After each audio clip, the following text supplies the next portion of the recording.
Qué honor y qué grato tener en este segmento de Primer Plano en Uno más Uno a Mayra Jiménez, quien es la ministra de la Mujer. Justamente la hemos invitado porque el 16 de mayo aquí en el país fue un día histórico. Por primera vez, ministra, celebramos el Día de las Sufragistas. Arranquemos por ahí, cuéntenos qué significó la realización de este día para República Dominicana y para las mujeres. Buenos días, bienvenida. Lílice. Buenos días, Adalberto, y vamos a saludar también a quienes sintonizan cada día este programa desde su hogar. Y ustedes tienen una audiencia fija, muy militante, que año tras año sigue este programa. Mira, sí, fue un día histórico, un día con un simbolismo muy especial, porque se trató de conmemorar por primera vez en la República Dominicana y después de 98 años de las mujeres haber luchado tanto, esas mujeres extraordinarias, valientes, luchar por ese sagrado derecho de que las mujeres fuéramos ciudadanas, que las mujeres tuviéramos derechos civiles, derechos políticos, o sea, y ese derecho a elegir y a ser elegida, que hay hoy quizás una juventud que ni se imagina que eso hace tan poco tiempo estábamos luchando en la República Dominicana por obtener el voto femenino. Entonces el presidente de la República, el presidente Abinader, emitió un decreto, el 132-23, que instituye cada 16 de mayo el Día Nacional de las Sufragistas, y en ese mismo decreto manda a que el Ministerio de la Mujer, o dispone que el Ministerio de la Mujer organice esos actos conmemorativos. Entonces tuvimos dos eventos. Iniciamos con una Eucaristía solemne en la catedral, muy simbólica, porque como ofrenda a Adalberto, nosotros presentamos esa primera acta de la Asamblea del Congreso Nacional que instituyó el derecho al voto en 1941, y quien la presenta es doña Milagros Ortiz Bosch, un símbolo de la política dominicana, por ese simbolismo también de que ella fue la primera en ostentar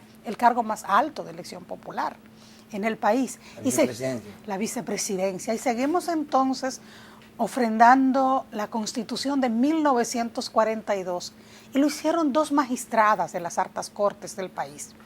Presentamos también las otras leyes que han ido evolucionando los derechos políticos de las mujeres, y muy significativo también ofrendar las primeras cédulas que obtuvieron las mujeres y la hicieron las familiares de las sufragistas. Entonces fue muy simbólico, porque también esas mujeres eran mujeres de fe, que luchaban, pero que también creían. Y después pasamos a ese acto con unas 800 mujeres, lideresa de todo el territorio nacional, que se dieron cita para conmemorar con el presidente Luis Abinader también presente, un día que reivindica esos aportes de las mujeres. El presidente también aprovechó para referirse al otro decreto que él instituyó, y es el que ordena llevar los restos mortales de Abigail Mejía al Panteón Nacional. Yo creo que estas cosas son importantes porque este país necesita de esos simbolismos, necesita de esos referentes históricos que han mostrado ¿Y cuáles son, Mayra? Que el camino de las mujeres casi siempre ha sido la lucha, pero que cuando se lucha se consiguen los propósitos. ¿Cuál es el balance de la lucha de las mujeres desde entonces hasta ahora? Estamos hablando de una época en que quien dominaba el país era una dictadura. Sí, Trujillo. Y un macho de hombre. Sí, nunca mejor dicho. Se le atribuía muchas atrocidades también en las relaciones con mujeres. Pero se encontró con ese valor inquebrantable de mujeres que nunca desmayaron por conseguir los derechos políticos, los derechos ciudadanos, como también hubo otras mujeres como las Mirabal, ¿verdad?, que no cedieron en esa lucha por asegurar una República Dominicana democrática para todas las mujeres y los hombres también. Mira, sobre el balance, yo decía precisamente en ese acto conmemorativo que la lucha de las sufragistas sigue vigente en la República Dominicana, y que prueba de ello lo constituye el hecho de que las mujeres recientemente hemos tenido que ir, digo hemos tenido que ir porque como ministerios también hemos incoado un recurso al Tribunal Constitucional para que, por ejemplo, los partidos políticos y la Junta Central Electoral asuman que la participación del rango de género del 60-40 sea por demarcación territorial y no por lo nacional. Y yo digo que esas luchas siguen actuales porque ya lucharon por esos derechos civiles y políticos y nosotros tenemos que seguir luchando para consolidarlo. El hecho de que cuando se reforma la ley electoral, las mujeres recibimos ese retroceso nueva vez, que ya lo habían instituido por ley también y que el Tribunal Constitucional y el Tribunal Superior Electoral había emitido sentencia diciendo que debía ser por el territorio, que era la interpretación correcta de la ley. Lo de la ley de cuota, hay gente que tal vez no lo entiende, tiene una historia larga. Generalmente se le atribuye, y ciertamente es así, a Peña Gómez, haberlo instituido primero al interior del Partido Revolucionario Moderno, dominicano, sí, donde él es la líder, pero la pionera de esa lucha, la gran heroína de esa lucha, está muerta. Se llamaba Magali Pineda, sí, que lo creó la conciencia entre los propios partidos. Sí, de que era necesario, y encontró aliadas. Oportunidades para encontró aliadas como Gladys Gutiérrez, como Liceló Maltema. Están muertas. En ese proceso, y constituyó un avance, aunque los partidos siempre se han negado a cumplir con la propia legislación. Nunca se ha tenido en el Congreso Nacional una representación ni del 25, ni del 33, ni del 40%, como lo dice la ley. Por eso, Adalberto, cuando se estaba discutiendo esta reforma en el Congreso, lo que planteaba el Ministerio de la Mujer es que esa cuota no debe ser solo nominal, sino que debe ser real. Sí. Es decir, el planteamiento de nosotros va mucho más allá. Es que aseguremos que si estamos hablando de 60-40, cuando estén instituidas ambas cámaras, por ejemplo, sea efectivamente un 60-40 y que no se quede solo a nivel de postulación. Y por eso insistimos de que todavía quedan desafíos pendientes. El mayor desafío, yo pienso, lo tenemos dentro de los partidos políticos, estructuras un tanto pensadas, controlada históricamente, dirigida históricamente por los hombres, que hoy no pueden ignorar que las mujeres representamos el 51.1% de la población votante. Del padrón electoral, pero más aún. Y tienen un promedio de vida superior al de los hombres. Pero sí, más aún. Hay estadísticas que dan cuenta de que el 61% de las mujeres ha participado en actividades políticas. Y lo digo a propósito de que a veces se dice, pero que participen. Que no, hay un dato. Hace tiempo que estamos participando.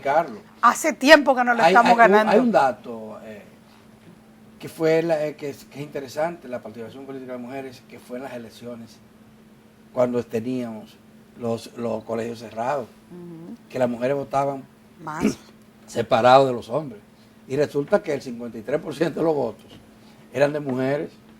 Es que las mujeres ahí iban más a las elecciones, porque ahí sí se podía medir fácil. Es que las mujeres somos determinantes para ganar las elecciones. Y yo pienso que hay que generar esa conciencia, que hay que reconocer que es cada vez más amplia en la sociedad, de que esa participación tiene que traducirse también en espacio, en todas esas instancias donde se discuten y establecen las políticas públicas, porque están decidiendo sobre nuestras vidas, sobre nuestros destinos, y tenemos que estar ahí en igualdad de condiciones, en igualdad de oportunidades. Y por eso entonces traer a la sociedad decreto como ese que emitió el presidente de la República, recuerda que en el punto en el que hemos estado no nos lo han regalado, que hemos tenido que luchar por ello, que quienes nos antecedieron en una época tan difícil como la que usted menciona, Adalberto, no fallaron en esa lucha por asegurar los derechos políticos y civiles de las mujeres. A ellas les debemos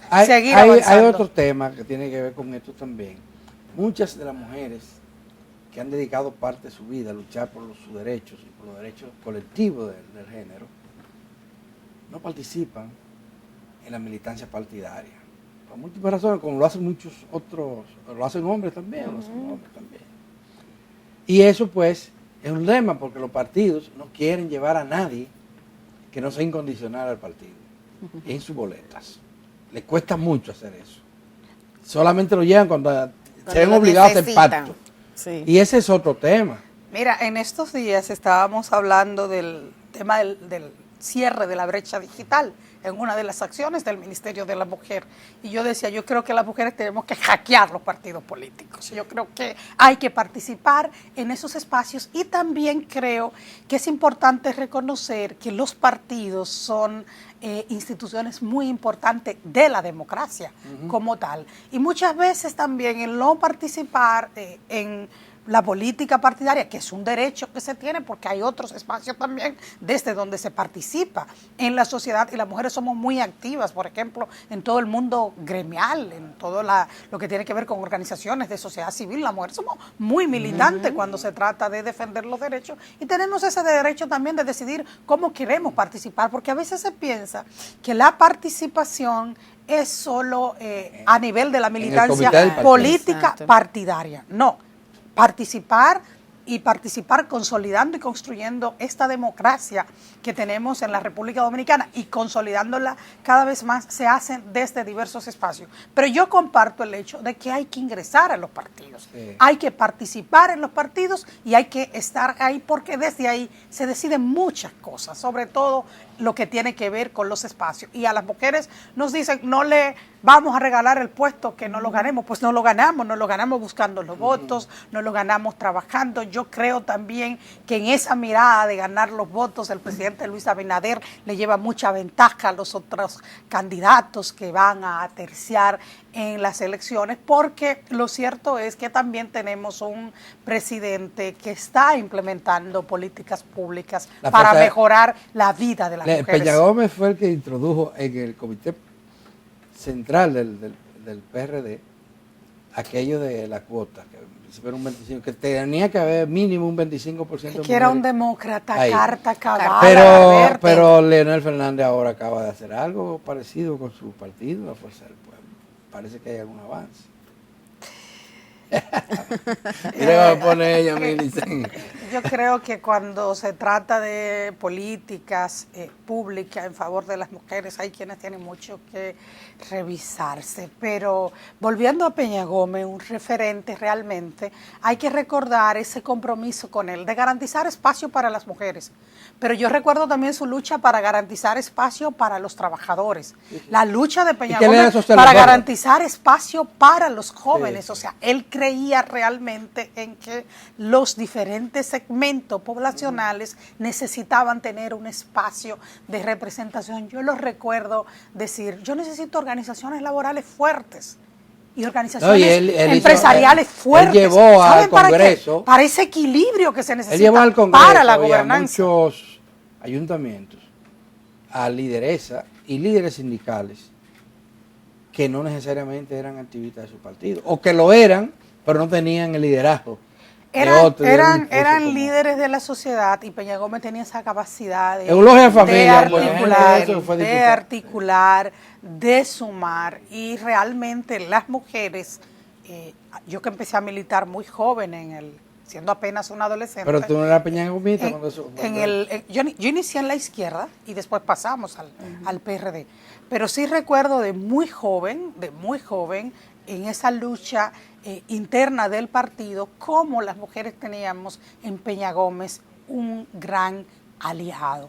Y eso la sociedad se lo reconoce, la historia recoge ese compromiso con él de asegurar participación para todos y para todas. Era un hombre que tenía además una conciencia muy clara de lo importante que es contar con representaciones fuertes en todos los niveles para garantizar la gobernanza. No le temía eso, y eso es sumamente importante. Como también tenemos las mujeres que no temerle a la participación en ningún nivel y no temerle a usar todos los recursos recursos que tenemos para seguir avanzando y consolidando nuestros derechos. Ese recurso que se interpuso en el Tribunal Constitucional y que debo decir que participaron mujeres del PLD, por ejemplo, mujeres del PRM y de otras organizaciones políticas, es muy importante también porque nosotras logramos como mujeres en una ocasión que los temas nuestros no se tocaban. Si estábamos en el Congreso, la agenda de las mujeres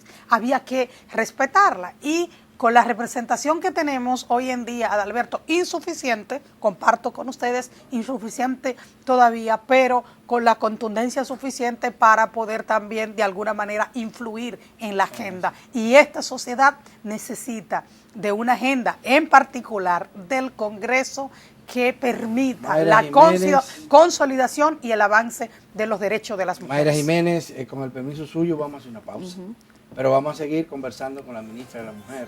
Inmediatamente terminemos con este compromiso comercial.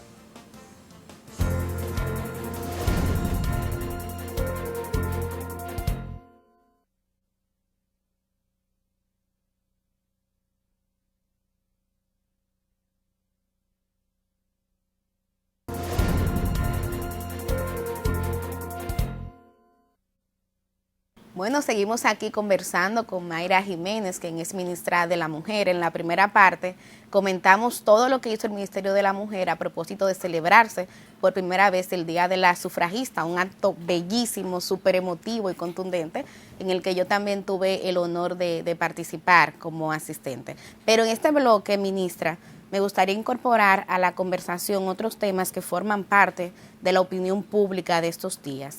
Y me refiero a los casos de violencia. La violencia sigue siendo uno de los temas en la agenda de las mujeres. Hay dos comunicadoras muy populares, Amelia Alcántara y Tamara Martínez, que han saltado a la opinión pública como víctimas de violencia de género. Me gustaría saber cuál es la visión del Ministerio de la Mujer sobre estos casos y un poco si ha formado parte de ese acompañamiento. Mira, me alegra mucho incluso que el tema de la violencia está formando parte de la agenda de la sociedad. O sea, cada vez más hay conciencia en este país de que todas y todos tenemos que intervenir, tenemos que actuar, tenemos que pronunciarnos, tenemos que reclamar que las cosas se hagan correctamente. Y que todas podemos ser víctimas, no importa si somos populares o famosas. Así es, que tenemos que actuar correctamente cuando acontece un caso. Obviamente que cuando hay figuras públicas envueltas, estos casos tienen una connotación. Nosotros llevamos estos casos todos los días, casos de mujeres que han sido violentadas, que en muchos casos no quieren demandar, eso ocurre, que hay que hacer toda una labor con ellas para que acompañen al proceso que se ha iniciado de demanda contra sus agresores. Hay una negación del hecho como tal, producto de ese mismo círculo de la violencia, y por eso hemos dicho que es difícil salir sola de la violencia, y el Ministerio ha incrementado mucho todo su accionar de acompañamiento, de asistencia legal y también de terapia psicológica, sobre todo a las mujeres que son víctimas. ¿Qué pasa con estos casos? Que a veces la población no entiende. Cuando se produce una denuncia por el medio que sea, el Ministerio Público tiene que actuar. El Ministerio Público tiene que hacer una investigación de oficio, porque es que la violencia no se queda en el ámbito de lo privado, como mucha gente todavía plantea, de eso es un tema de ella, y si no quiere denunciar. Hubo un abogado, la violencia es un delito de orden público. Qué bueno que lo dice, porque hubo un abogado, el abogado de una de las comunicadoras, de Tamara Martínez, que dijo que eso era un pleito de marido y mujer y que el Ministerio Público no debió formar parte de este proceso. Esas cosas no deben salir de los labios de un profesional del derecho, que generalmente, acuérdate que a los abogados y a las abogadas en este país le llaman los letrados, ¿no? Y como letrado sabe perfectamente que cualquier expresión de violencia deja de ser un pleito entre la pareja y puede pasar o pasa a ser un delito de orden público y que por lo tanto el Ministerio Público tiene que investigar y tiene que actuar. Es lo propio, es lo que corresponde hacer y es esa investigación que siempre debe ser muy exhaustiva por parte del Ministerio Público que determina cómo vamos a actuar. Yo decirle con relación a su pregunta que para esos casos y para todos los casos de violencia que ocurren, el Ministerio de la Mujer tiene un servicio tanto de asistencia legal como de asistencia psicológica para cualquier mujer que esté pasando por esa situación. En ese campo en ese tema de la agenda femenina o de las mujeres, se ha avanzado. Porque la gente también va cada día asumiendo mayor conciencia, hay más Por denuncia, supuesto que hemos avanzado, las Alberto. mujeres, la sociedad, la comunidad, aunque falte mucho todavía. Por supuesto que hemos avanzado, Adalberto. Mira, mucha gente que maneja la política o hace política de manera politiquera, te plantea no, pero tenemos más violencia porque hay más denuncia. Y yo le digo, no.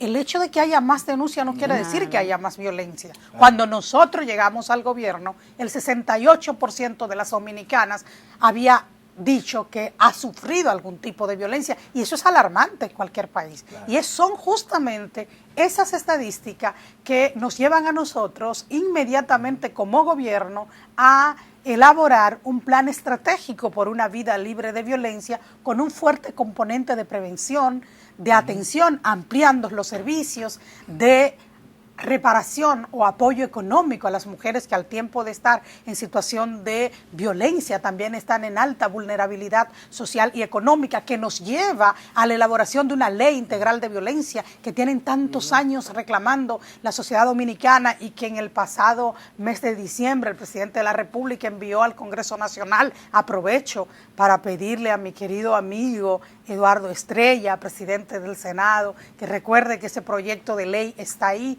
y que las mujeres de la República Dominicana, la sociedad dominicana necesita una ley en correspondencia con lo que ha venido aconteciendo y que por lo tanto esperamos que el Congreso se aboque a discutir esa ley integral de violencia. Pero también nosotros mejoramos mucho todo el mecanismo de intervención con el gabinete que mediante decreto instituyó el presidente de la República. Tenemos una campaña abierta promoviendo la línea de emergencia asterisco 212 que funciona a las 24 horas del día. Es decir, nosotros estamos desarrollando acciones y lo cierto es que hay cada vez más conciencia en un tema que es estructural, pero que es multidimensional y es cultural. Pero ahora que usted habla de cultura, yo se lo comentaba fuera de cámara, todavía la reacción de una parte de la sociedad en estos casos es revictimizar a las mujeres. En el caso, por ejemplo, que nos estamos refiriendo, que el de Amelia Alcántara y Tamara Martínez, hubo gente que las criticó porque en un momento ellas denunciaron la violencia, después se echaron para atrás y no entienden un poco. Ellos no entienden el círculo de la violencia y lo que hay que decir es que cuando una mujer pasa por una situación como esta, necesita de mucha empatía, de mucha solidaridad, de mucha comprensión. Hay que recordar también que muchas veces las víctimas son las que están en menos condiciones de ir por ayuda y que por eso entonces es tan importante que entendamos que esto no es una cuestión solo de la persona que la sufre, sino que es una problemática de la sociedad en general y sobre todo que las instituciones del Estado tienen que actuar. Hay otros temas, actuar en Mayra, consecuencia cuando ocurren los hechos. Hay otros temas pendientes en la agenda de las mujeres. Algunos de ellos tienen que ver con la situación económico-social. Ayer nosotros comentábamos aquí el abandono un poco de esa política de cuidado de la población infantil. El INAIPI no ha avanzado en eso y ayer un periódico publicó un reportaje que te dice cuán atrasados estamos en cuanto a garantizarle que los niños y niñas, que generalmente están bajo el cuidado de las mujeres, son las mujeres que más sufren en esto, tienen dificultades. Y por otra parte, ustedes habían anunciado, aquí mismo usted habló del plan piloto para que el Estado asuma la responsabilidad Los cuidados. de los cuidados, no solo de la población en general, Así pero que es. normalmente están en manos. Sí, priorizando también la priorizando población de eso. primera ¿En qué infancia. están esos planes pilotos? ¿Qué pasa con la primera infancia? Mira. Con las mujeres, porque el otro escándalo, son tres temas ahí juntos. Mira, El otro, déjame planteárselo, es el de la muerte neonatales, que sigue siendo un flagelo, que sigue siendo un problema grave. En estos días lo debatimos porque hubo una explosión de datos en el hospital de Los Minas. Pero cada año nosotros buscamos las estadísticas y hay casi 3.000 víctimas, niños y niñas, que antes de cumplir el mes, no son abortos eso, son niños nacidos, vivos, que mueren. Y mueren porque vienen con problemas desde el parto, que tienen que ver con anemia, que tienen que ver con problemas de la madre, que tienen que ver con la edad de la madre, porque muchas de ellas son adolescentes. Y todo esto, pero son problemas muy serios, Mayra. ¿Qué estamos haciendo para enfrentar eso? Usted menciona algo que lo sabemos, y es que cuando un niño viene al mundo tiene que ser cuidado y cuidada el niño o la niña desde que está en el vientre de la madre, porque ahí es cuando tenemos mayores garantías de que las muertes neonatales sean bajas en los países, o sea, donde las cifras, las estadísticas son bajas, ustedes se encuentran con toda una política pública del cuidado desde que el bebé está en el vientre de la madre. Eso lo sabemos y eso es fundamental. Provida debería incorporar eso también. Eso es fundamental en el país, el asegurar el cuidado desde esa etapa del embarazo. Mire, usted me preguntó sobre el tema de cuidados, una política que hemos puesto en marcha en este gobierno del presidente Luis Abinader y que precisamente procura garantizar atención especializada a la primera infancia, a las personas adultas mayores, otra población también importantísima, que ha dado toda su vida productiva al país y que llega un momento en que necesita de atención, y las personas que tienen una situación de discapacidad. Esa política de cuidados la hemos puesto ya en marcha y está en esa fase de pilotaje que usted menciona en el municipio de Asua y en el municipio de Santo Domingo Este. Escogimos esos dos municipios, Santo Domingo Este, el más grande del país, complejo, Asua, en una de las provincias que también tiene necesidades de mayor desarrollo en la región, en el país, para probar el modelo en dos municipios con sus diferencias demográficas, ¿no? Y realmente a lo que nosotros estamos aspirando e impulsando como Ministerio de la Mujer es que los cuidados pasen a formar parte del piso de protección social del país. Y eso es absolutamente necesario porque, como muy bien usted señala, la primera infancia necesita de cuidados. Los adultos mayores lo necesitan, las personas con discapacidad. Pero ¿qué pasa cuando usted no tiene una política de Estado que se ocupe de eso? Que lo tienen que asumir, o lo hemos asumido históricamente las mujeres. Y lo hemos hecho con mucha empatía, con mucha responsabilidad, con mucha dedicación, Milice, pero también con mucho sacrificio. Y ahí entonces que podamos implementar esta política es fundamental. Y ahí también tiene que producirse un cambio cultural. Una sociedad tiene que entender que los cuidados no son... Mayra, ¿cuándo dejará ese piloto? Ahora vamos a eso, que los cuidados no van a ser solamente para que lo asuman las mujeres, tiene que asumir el Estado. Mira, Adalberto, nosotros estamos en una etapa muy importante y es de capacitar a las personas, y lo está haciendo el Infotet, que van a ofrecer esos servicios, porque es que estamos apostando a dos cosas fundamentales. Tres, vamos a decir. Por un lado, estamos hablando de garantizar atención especializadas a quienes lo necesitan, y el piloto es por este año, el 2023. Estamos hablando de garantizar esa atención especializada. Estamos hablando de generar nuevos empleos, porque vamos a generar empleos con inclusión, y vamos también a atender, a liberar tiempo de las mujeres que son las que lo han asumido para que puedan también dedicarse a su propio desarrollo personal. Se nos acabó el tiempo, lamentablemente, Mili, señoría. Siempre falta el tiempo para hablar con Mayra, se quedan cosas. Así es. Gracias, Mayra, por haber venido. Gracias a ustedes y gracias al café. Lo mantiene Santo despiertos a Domingo. ustedes y a todo el Sí, país. y le agradecemos también a ustedes que están en su casa viéndonos por la amabilidad de sintonizar todos los días este programa. Mañana seguimos aquí en 1+1 y en Teleantilla.